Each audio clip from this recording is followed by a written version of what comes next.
আমাদের হাতে টাইম নাই, অথচ আমার এই মূল্যবান টাইমের একটা ভাগ ফেসবুকে পায়, ইউটিউব পায়, ইন্টারনেট পায়, খেলোয়াড় পায়, গায়ক গায়িকা পায়, নায়ক নায়িকা পায়, বন্ধু বান্ধব পায়, শ্বশুর শাশুড়ি পায়, সন্তান পায়, বিবি পায়। আরে পায় না কেবল মালিক। মালিককে টাইম দেওয়ার সময় আমার হাতে নাই। একদিন তো আফসোস কর ভাই, কি করলাম, ইয়া লাইতানি কদ্দামতু লিহায়াতি, ইয়া লাইতানি, হায় জীবনের জন্য যদি কিছু পাঠাইতাম।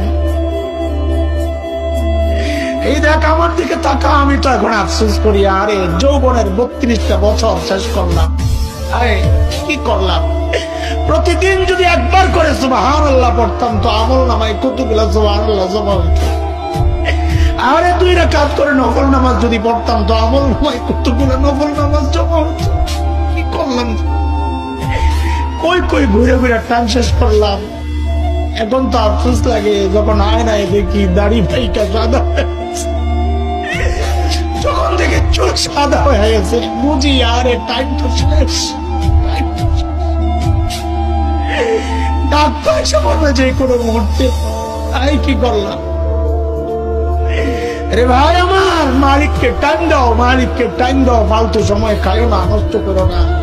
আফসোস করতে হবে আসরের মাঠে যে হায় এই টাইম কেন নষ্ট করলাম, কেন নষ্ট করলাম। আখিরাতের পুঁজি বানাও, আখিরাত